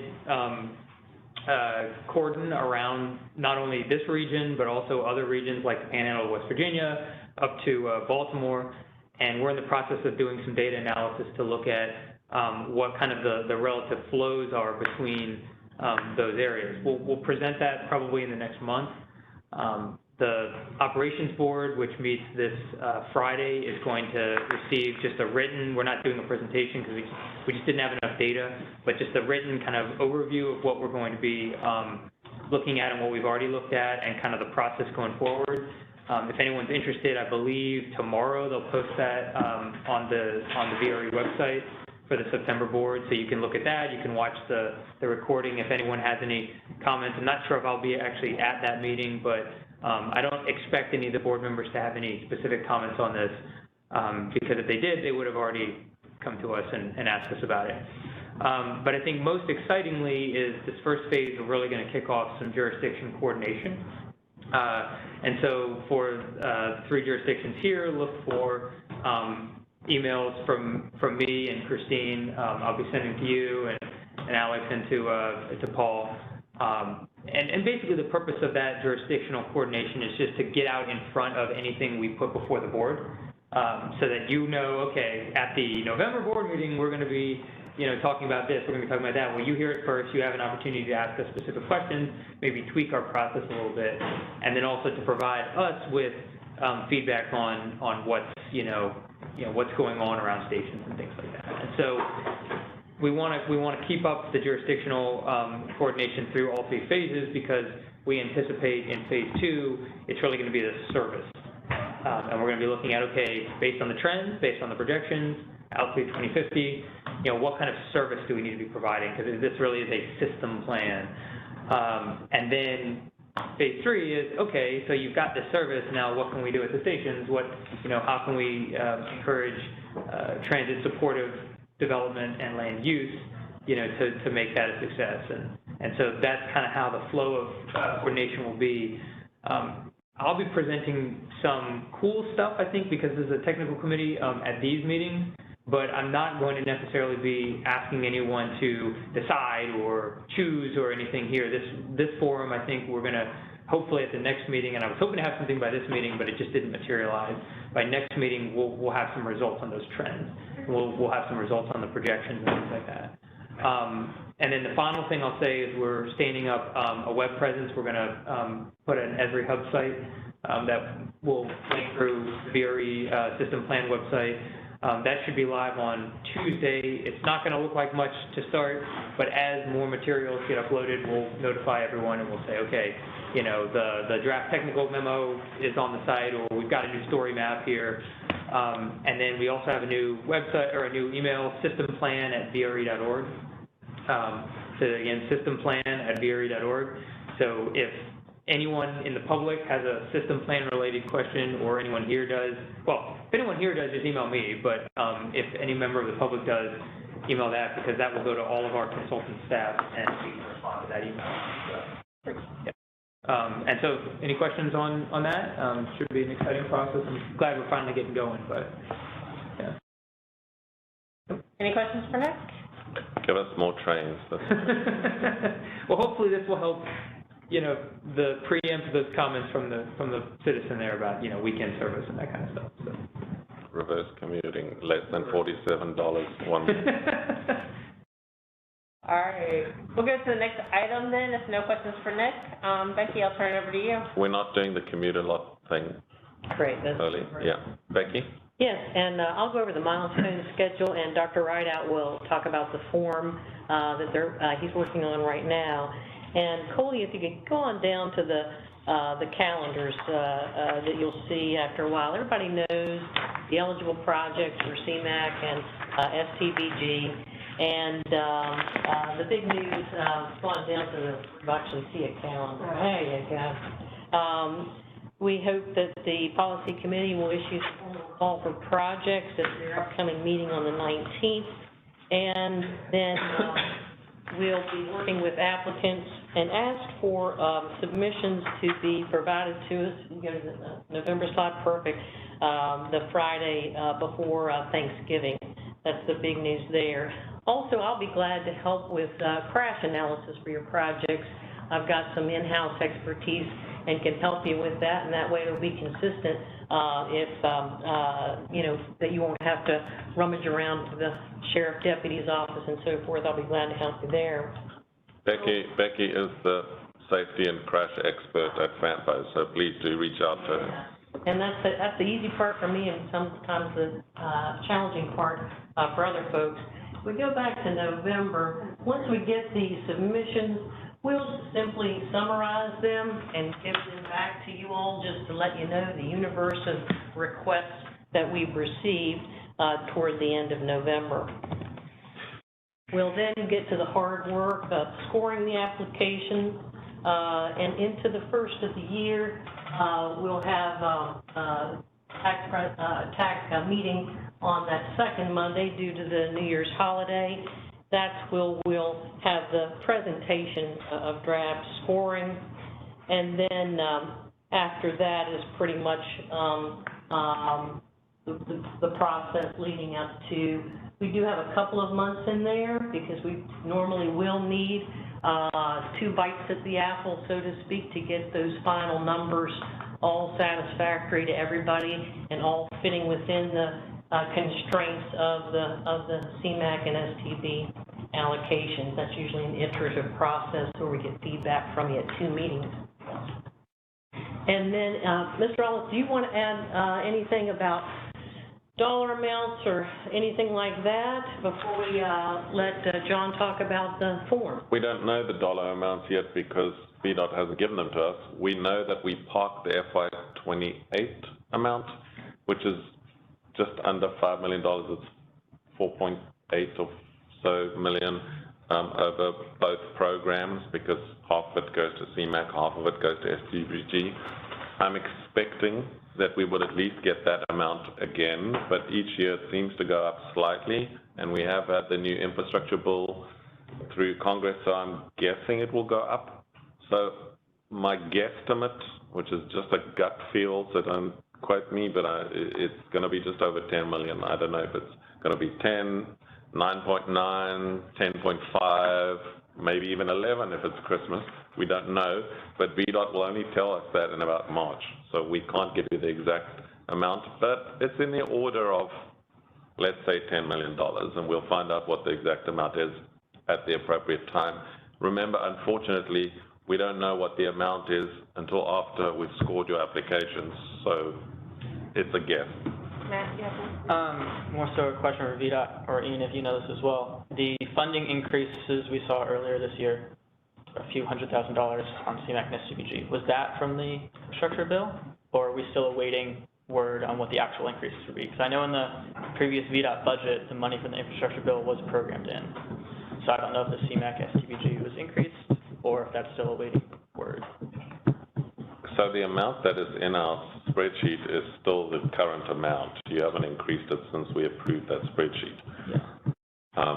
But that amount was a slight increase on the previous year, and the infrastructure bill was slightly delayed and has now finally been put into an annual budget by Congress.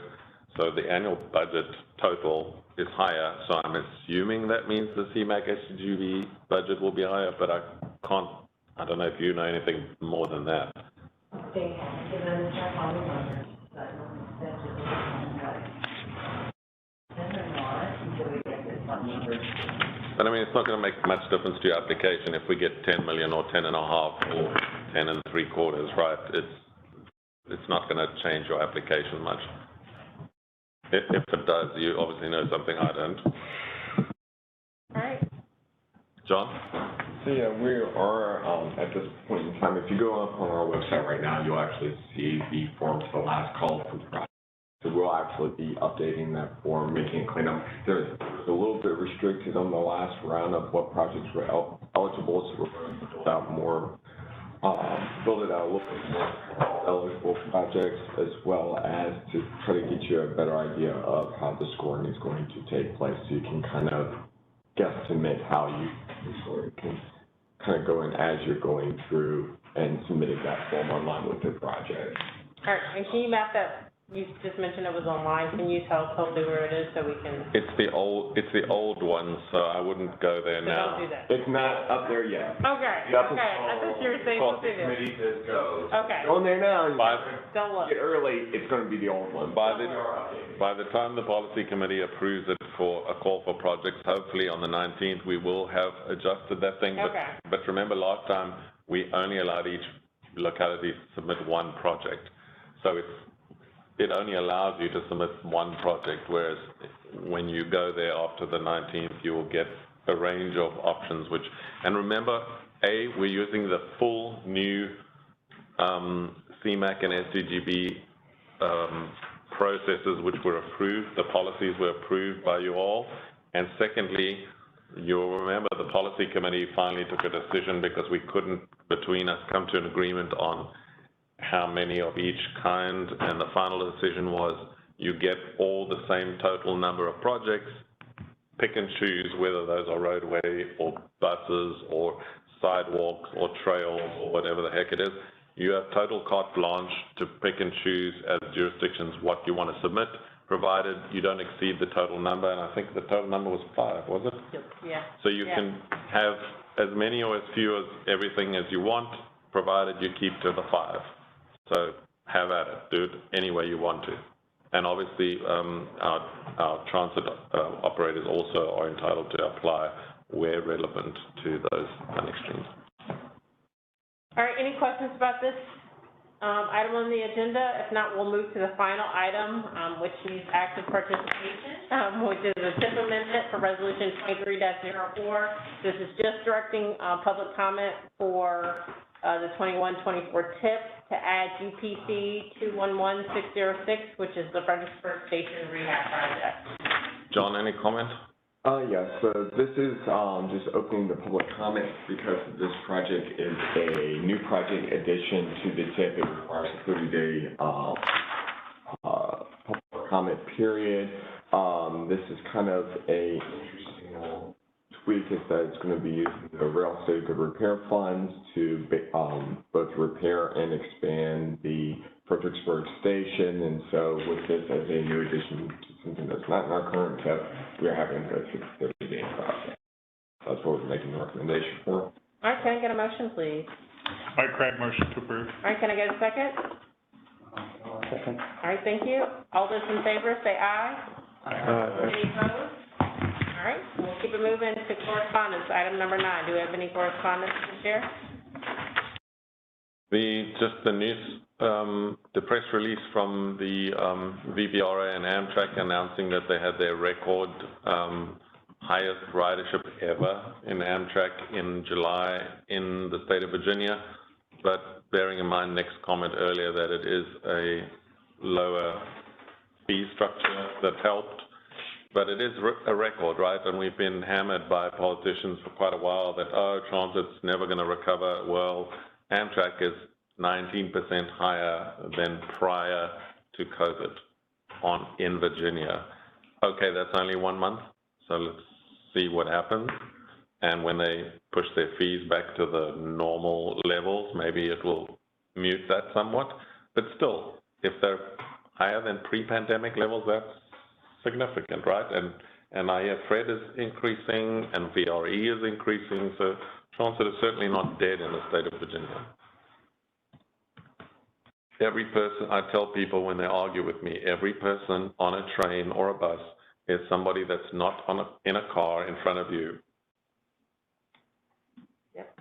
And just the argument for roads too is everything is subsidized. So when people say it's free, that's why people are using it. Well, same thing for roads. Roads are subsidized by the users of the system, just like buses and trains are. So this just gives us an opportunity when you don't have to actually pay the fare, which we don't pay the fare every day for roads. What people do, you're in your car, because if you were told, I can tell you, I am the person that will go 5 miles out of my way to avoid a $4 toll. And it's terrible, but it's true. I'm not doing that. All right, any other correspondence? All right, we'll move to the next item on the agenda. If you don't have, or do you want to review that one? Okay. I'm good, it's in your packet. All right, staff report. Just to say to you, you've all met John, our new staff member, and we're interviewing this week for a final staff member because we have another vacancy. We're looking for a GIS person, and we've got quite a bunch of candidates, most of them from elsewhere, so we'll see about relocating a candidate later, but we have some good candidates with good qualifications. And then finally, today's meeting was long, but this is the start of about 5 months of you getting lots of meaty things to review and make decisions on and send to the policy committee. We're going to have CMAX coming up. The roadway portion of the east-west study had 13 corridors, and the consultants tell me they're adding a 14th one of their own just because they feel like hard work. I don't know. So you're going to get 14 different roadway projects to consider. That's a lot of roadway projects, but their scope includes transit, bicycle and pedestrian routes, and roadway projects. So in total, it's 20 projects, right, that we have to critique, edit, ask them for changes, and eventually, hopefully, approve as a study. The VCR study is going to come back with drawings, detailed cost estimates. You're going to have to look at that. The CMAQ STGB process is coming. The Freight Summit is my final comment. We have had to reduce the Freight Summit's remit. The simple reason for that is that we have been emailing, calling, pamphleting freight companies and asking them to come to our summit, and the number who are prepared to give up 5 hours of their day to come and sit in Fredericksburg in a freight summit is very low. They are not RSVPing. And so because of that, we're reducing the size of this thing. We're looking at 50 plus people. So instead of inviting all of you plus all of the freight operators, we're going to have a much smaller meeting in person, and then we'll probably offer an online option later to canvass those opinions, and we might also do a survey depending on the responses. The consultant is still with us working on it. It's not a very expensive project. It's a smaller project, but we are not going to do the big showcase thing, or it's going to be a much smaller event simply because they don't want to spend that length of time. So we're making it 2 hours over lunch rather than this whole big full day thing. We're expecting a much smaller crowd. I just want you to know that so that we temper our expectations. It's not anything that FAMPO or any of our jurisdictions have not done or don't want to do. All of you all wanted to come to the thing. but the freight operators themselves, they're in a crisis because they're still trying to catch up from all the COVID mess. They're short of drivers, so they really don't have time to go and sit for 5 hours and talk about it. They need to be doing it. So just bear in mind, we're going to have a much smaller in-person event. Okay. All right, member reports. Anybody have any notifications for cost estimate or revenue sharing projects? Did you have anything for the group? No. All right, just double checking. Any other members have any comments, reports? Matt? Recognize most faces here. After the hiatus, I've joined Stafford County as a transportation planner, so I'll be hearing and seeing more of me over the coming months. Welcome to Matthew. Yeah, so he's telling you, don't send him work for FAMPO because he's not doing it. I have nothing to do with the phase one report. All right. Anymore. Sure. Any other questions, comments? If you ever have any comments or issues or concerns regarding the meeting and the flow and the timing, please let me know. As Ian said, there was a lot today, so I'm doing my best to move it forward. Even if you have feedback offline where you say, why did the consultant provide us this section, please tell me so that I can make sure that we're evaluating your items forward. All right, motion to adjourn. All right, second. Stay with us. Amen. Thank you. Thank you, everyone. Thanks, everyone.